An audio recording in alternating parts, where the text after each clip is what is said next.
झांसी की रानी जिंदाबाद जिंदाबाद महामना पंडित मदन मोहन मालवीय जिंदाबाद जिंदाबाद महामना पंडित मदन मोहन मालवीय अमर रहे अमर रहे महामना पंडित मदन मोहन मालवीय अमर रहे अमर रहे झांसी की रानी जिंदाबाद झांसी की रानी जिंदाबाद जिंदाबाद।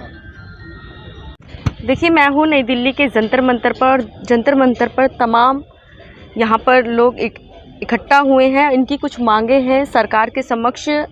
हमारे साथ हैं धर्मचंद पोद्दार जी, जो कि राष्ट्रीय अध्यक्ष हैं भारतीय जन महासभा के। आइए जानते हैं क्या इनकी प्रमुख मांगे हैं सरकार से। जी नमस्कार, आपका धन्यवाद। मैं धर्मचंद्र पोद्दार, राष्ट्रीय अध्यक्ष भारतीय जन महासभा। हम लोगों ने आज नई दिल्ली के इस जंतर मंतर पर धरना देकर प्रधानमंत्री जी से कुछ मांगे रखी हैं। 10 मांगे हैं, जिसमें हमारा कहना है कि भारत को भारत ही कहना चाहिए, अंग्रेजी में इंडिया नहीं कहना चाहिए। हमारा नाम धर्म है, तो अंग्रेजी में रिलीजन नहीं कहते हैं, धर्म ही कहते हैं। तो ये बेवकूफ़ी भरा जो चल रहा है परिपाटी, इसको बंद करके भारत को भारत कहना चाहिए, ये मांग है।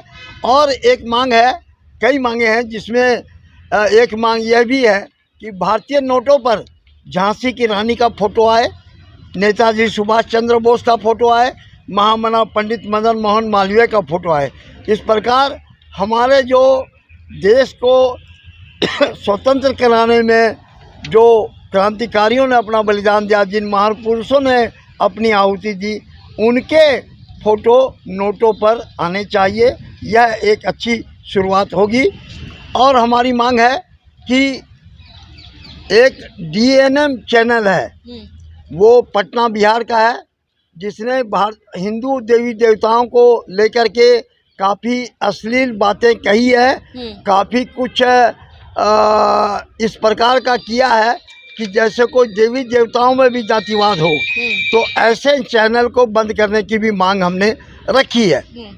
और हमारी मांग है कि जो मार्ग स्थान के नाम या किसी स्टेशन के नाम ऐसे लोगों के नाम पर है, जिन लोगों ने इस देश को लूटने का काम किया, जिन लोगों ने इस भारतीय समाज को तहस नहस करने का काम किया, ऐसे आक्रांताओं के, ऐसे दुष्ट प्रवृत्ति के लोगों के नाम पर स्टेशन का नाम या किसी स्थान का नाम या किसी मार्ग का नाम, रोड का नाम, जैसे यहाँ दिल्ली में तो बहुत ज़्यादा है। तो ये सब को ख़त्म करके हिंदू सम्राटों के नाम पर स्थान के नाम और मार्ग के नाम होने चाहिए। यह मांग हमने रखी है। इसी प्रकार कुछ और भी मांगे हैं, और हम चाहेंगे कि इन सभी मांगों पर भारत के प्रधानमंत्री गंभीरता से विचार करें और हमारी जो मांगे हैं इनको मानने का, इनको देश हित में, जनता के हित में माने, और इसके लिए संपूर्ण भारतवर्ष की जनता उनकी आभारी होगी। सर, इस समय तो नोट पर गांधी जी का फ़ोटो है। जी, मैं इसमें एक बात कहना चाहूँगा कि हमने उनकी फ़ोटो के बारे में कुछ नहीं कहा है। हम उनकी फ़ोटो को हटाने की बात नहीं कर रहे हैं, लेकिन जैसे 2000 का नोट है, 200 का नोट है, 500 का है, 100 का है, 50 का है, 20 का है, 10 का है, इतने नोट अभी प्रचलित हैं। तो इसमें किसी पर गांधी जी की फ़ोटो रहे, किसी पर सुभाष चंद्र बोस की फ़ोटो रहे, किसी पर, अब मान लीजिए कि 100 के नोट पर वीर सावरकर की है, 50 के नोट पर झांसी की रानी की है, तो इसमें दिक्कत क्या है?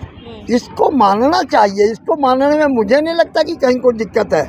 अगर जो गत वर्ष की विगत काल की सरकारें जो करती आई है, जो तुष्टीकरण की नीति अपनाती आई है, अगर वही यह सरकार भी करती है तो यह इस देश के लिए दुर्भाग्य होगा। सर, बात करें वीर सावरकर की, आपने बात करी है जी, कई नहीं मानते हैं। कुछ पागल होते हैं जिनको पागल खाने में भेजा जाना चाहिए। वीर सावरकर ने प्रतिदिन 30 पाउंड तेल अंग्रेज सरकार को निकाल कर देने का काम किया था, क्योंकि उनको काला पानी की सज़ा हुई थी। ऐसे महान क्या महानतम मुझे नहीं लगता है कि पिछले 1000 साल में भी ऐसा कोई क्रांतिकारी भारत में जन्मा हो। ऐसे वीर सावरकर को लेकर के अगर कोई विरोध करता है तो मेरे ख्याल में वह पागल ही है और इस बारे में कुछ कहना नहीं चाहिए। सर सरकार आपकी बातों को क्यों मानेगी? सरकार हमारी बातों को इसलिए माने कि हम जायज़ बात कह रहे हैं, सही बात कह रहे हैं। चाहे तो इस पर डिबेट करा लें, चाहे तो पार्लियामेंट में बहस करा लें। ठीक है, हम सांसद नहीं हैं लेकिन कभी ऐसा कोई आयोजन किया जा सकता है जिसमें जनता के प्रतिनिधियों को सम्मिलित किया जाए और तब यह बात होगी, तब उनको सही रूप से कहा जा सकेगा कि हम इस प्रकार की मांग क्यों रख रहे हैं और इस प्रकार की मांग आपको क्यों मान लेनी चाहिए। ऐसे भी पहले के समय में भी राजा महाराजा जनता के द्वारा की गई मांग को मानने का काम किया करते थे। यह तो प्रजातंत्र है, प्रधानमंत्री जी को चाहिए कि हमारी मांगों को माने। सर अगर ये मांग आपकी पूरी नहीं होती है तो आप लोग क्या करेंगे? हम लोग कोई और कदम उठाने में नहीं है कि हम ये करेंगे, जाम करेंगे, बंद कर देंगे। इससे तो जनता का और नुकसान होगा। हम बार बार जब तक जीवित हैं तब तक प्रधानमंत्री जी को अपनी बात को लिखते रहेंगे।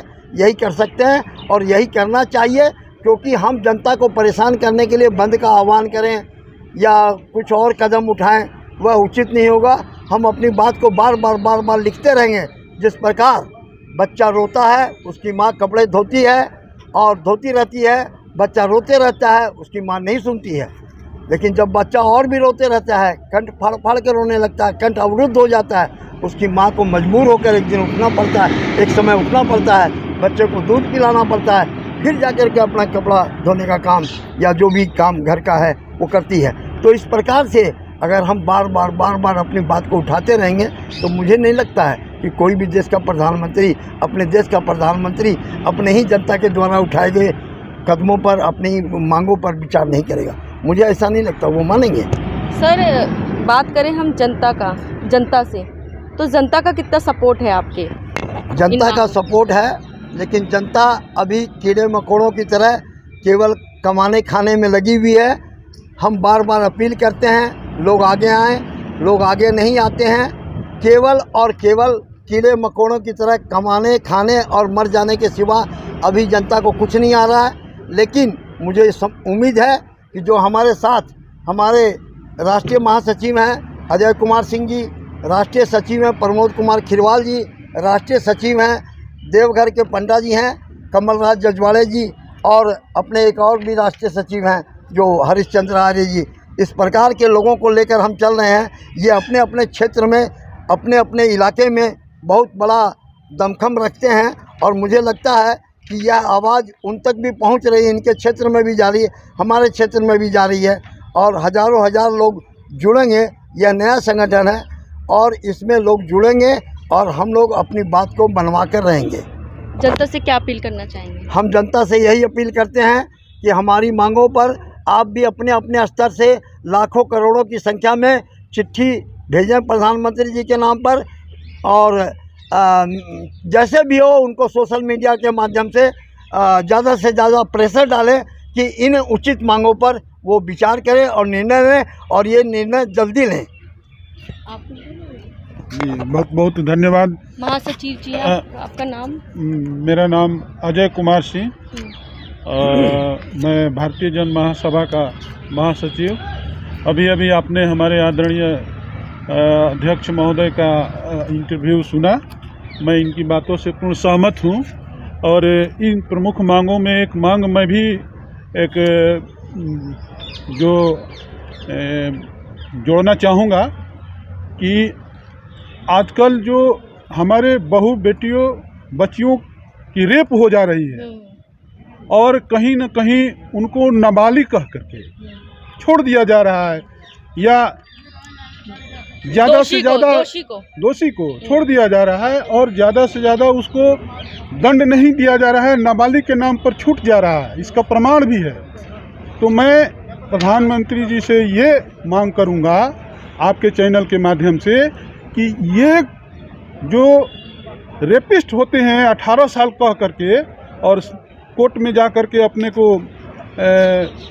कुछ वर्षों के लिए सलाखों में बंद हो जाते, उसके बाद बरी हो जाते हैं, तो इनको तत्काल जल्द से जल्द महीना 2 महीना या जितना इससे भी कम समय में उसको सज़ा दें।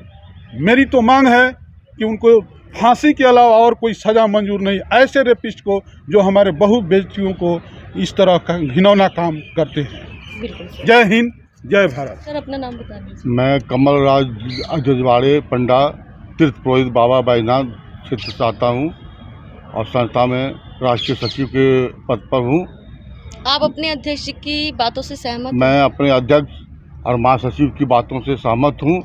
और एक मेरा नया अभी मांग है, झारखंड प्रदेश में कुछ ऐसा सीमांकन का जो ज़िला है, जैसे साहिबगंज ज़िला, पाकुड़ ज़िला, उसमें क्या हुआ है, बहुत से बांग्लादेशी मुसलमान आ करके हिंदू के आदिवासी युवकों से कुछ प्रलोभन दे करके शादी कर लेते हैं और उनकी ज़मीन को हड़पने का काम कर रहे हैं। और वो बांग्लादेशी आज भारत का नागरिक बन रहे हैं। इसे अविलंब बंद किया जाए, ये उसका सर्वे किया जाए। बहुत से साहिबगंज और पाकुड़ जिला में ये बांग्लादेशी आकर बस रहे हैं, इसको रोका जाए। हमारे अध्यक्ष जी का बातों से मैं सहमत हूँ कि प्रधानमंत्री इस पे जरूर विचार करेंगे, संज्ञान लें। आप कुछ कहना चाहेंगे सर? बिल्कुल सही कहा, सही और जायज़ मांगे हैं और देश के हित में है, हमारे समाज के हित में है। और मैं चाहूँगा उन जितने भी हमारे अध्यक्ष जी ने उस रखी हैं मांगे, उन पे काम किया जाए। धन्यवाद।